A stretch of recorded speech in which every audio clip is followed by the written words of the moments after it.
Halo, Assalamualaikum warahmatullahi wabarakatuh. Jumpa lagi dengan saya, Freddy Sudaryanto, di channel YouTube-nya Freddy Sudaryanto Sport, masih seputar kasus Jalan Cagak Subang.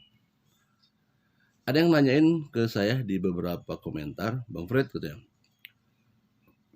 ada kemungkinan nggak ini ada oknum-oknum yang terlibat atau oknum polisi yang terlibat?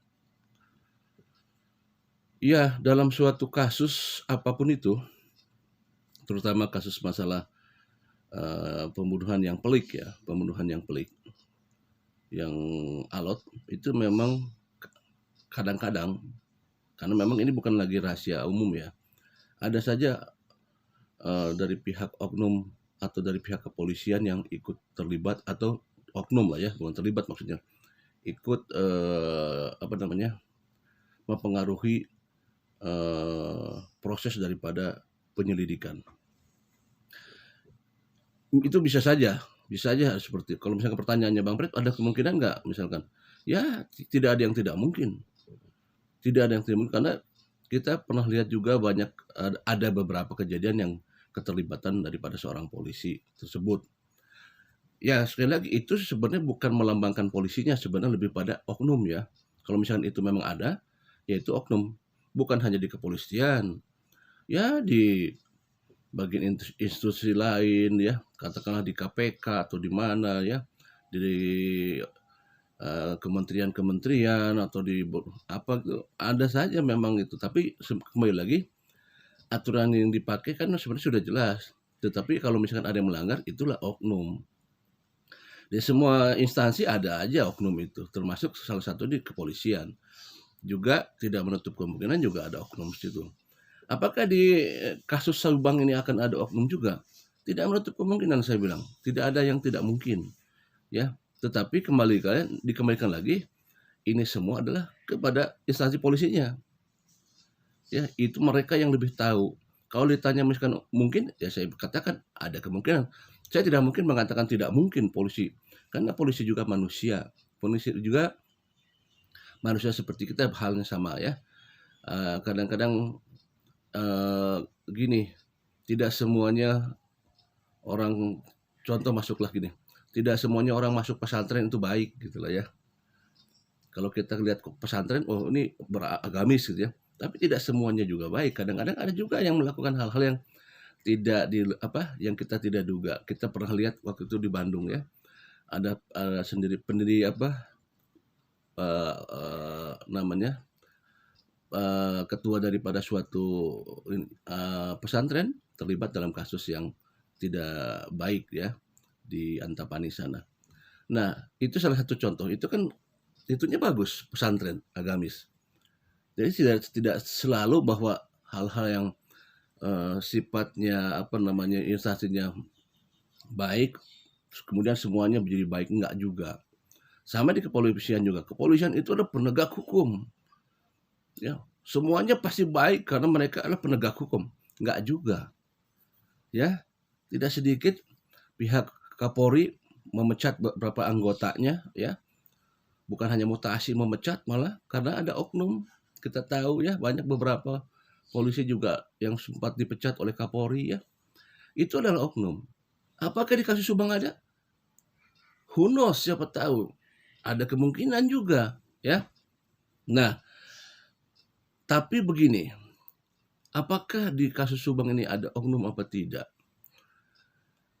Masyarakat mengikuti, mengawal kasus ini dari awal sampai akhir. Ada juga yang di tengah-tengah juga ada. Ada mereka berprediksi, sekali lagi mereka ya, terutama di komentar-komentar yang saya baca. Mulai dari masalah banpol ya. Itu masyarakat sempat menilai ya. Kenapa kok bisa banpol masuk? Instruksi siapa? Oh, instruksinya pasti dari polisi, katanya begitu kan. Oh, kenapa kok polisi bisa memberikan instruksi seperti itu? Kenapa tidak dikawal oleh pihak kepolisian? Ya, kenapa tidak dikawal oleh pihak penyidik? Oh, itu yang menyuruhnya kan penyidik. Ya, tapi kenapa tidak didampingi? Itu akhirnya satu poin. Apakah ini polisi bagaimana ya? Apakah lupa? Apakah tidak lupa dengan SOP-nya ya? Standar operasional prosedurnya. Apakah menganggap enteng? Tidak tahu. Itu pasti akan ditindaklanjuti oleh Propam. Saya yakin itu pihak Propam pasti sudah apa namanya, sudah menyelidiki masalah itu. Masalah mobil Yaris waktu itu ya, kita dengar dari Yoris sendiri bahwa mobil Yaris itu tidak langsung dibawa ke polsek, tapi dibawa oleh seseorang yang latar belakangnya dari kepolisian, walaupun dari pihak saudara. Itu pun jadi pengamatan masyarakat ya. Dan ada beberapa hal lain juga. Nah, ini apa namanya? Pandangan masyarakat. Pandangan masyarakat itu kritis ya.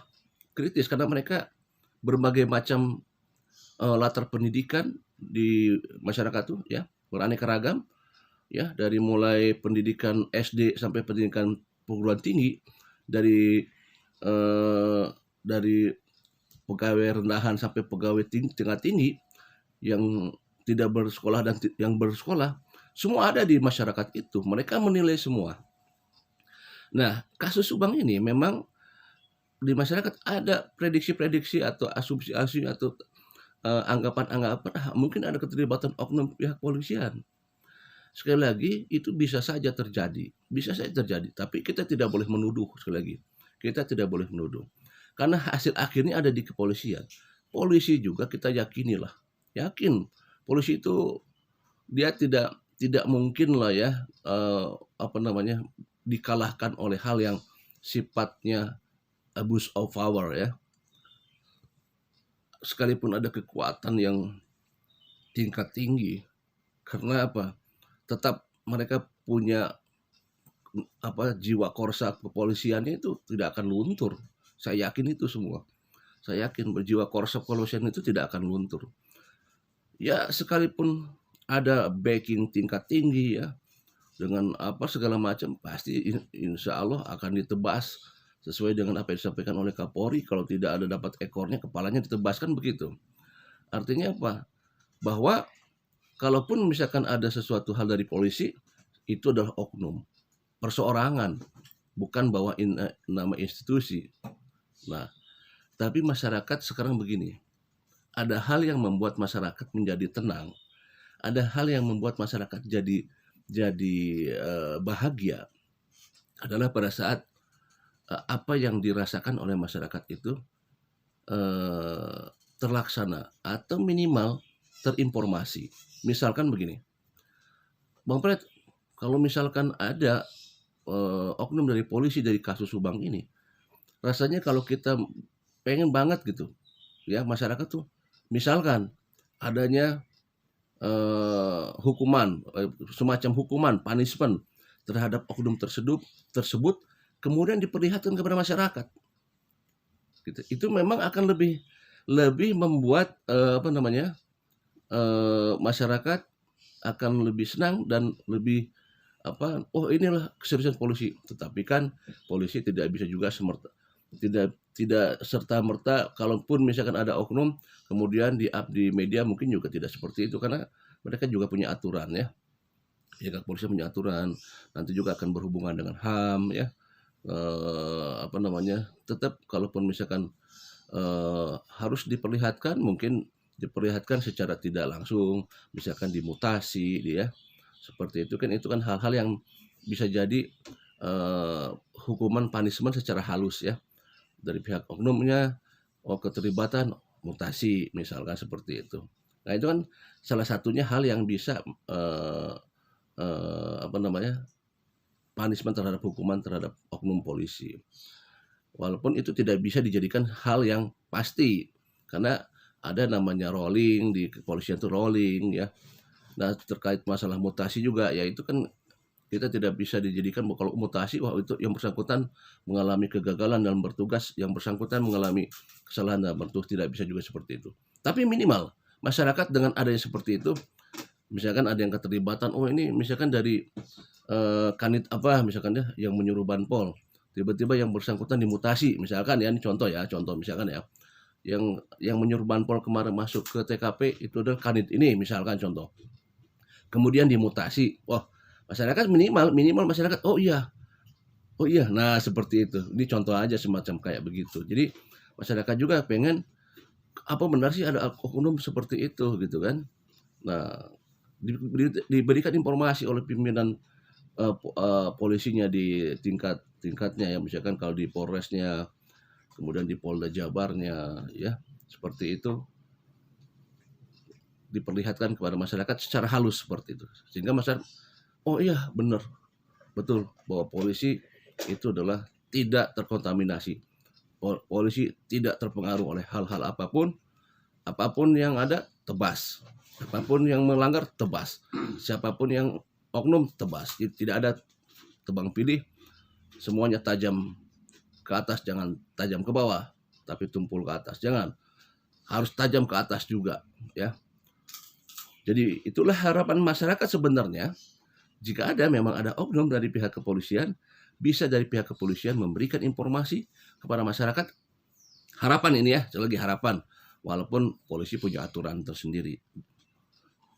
Harapannya adalah, oh iya, pihak kepolisian memberikan informasi. Oh ini adalah oknumnya telah menyalahgunakan wewenangnya sehingga dikasih punishment oleh pihak atasannya. Itu membuat juga masyarakat akan lebih lega lah bahwa ini sudah dilaksanakan hukuman-hukuman seperti itu. Ya itu ya, sekali lagi ada yang menanyakan masalah apakah ada oknum di pihak kepolisian dengan kasus Subang ini? Tidak ada yang tidak mungkin ya, segala sesuatunya bisa saja mungkin. Karena polisi juga adalah manusia yang bisa berbuat salah, yang bisa juga berbuat hilaf karena ada sesuatu hal. Pada intinya mereka baik, tapi kan karena ada sesuatu hal yang membuat pikiran mereka berubah sehingga melakukan suatu kesalahan. Dan semoga mudah-mudahan dengan adanya berbagai pergantian dari mulai Kabid Humas Polda Jabar, kemudian sekarang Kasat Reskrim Polres Subang ada pergantian, mudah-mudahan dengan ada pergantian ini menandakan suatu ada kemajuan. Mudah-mudahan kemajuan, bukan kemunduran. Kemajuan. Semangat baru, pengalaman baru, dan tentunya adalah semangat untuk mendobrak kekuatan baru, dan mudah-mudahan yang baru ini tidak terpengaruh sedikit pun oleh hal-hal di belakang yang namanya abuse of power ya. Kita yakin tidak ada abuse power, sikat. Demikian pagi ini, tidak ada kejahatan yang sempurna karena setiap kejahatan tidak bisa terus ditutup-tutupi. Assalamualaikum warahmatullahi wabarakatuh. Selamat berhari Minggu di pagi ini.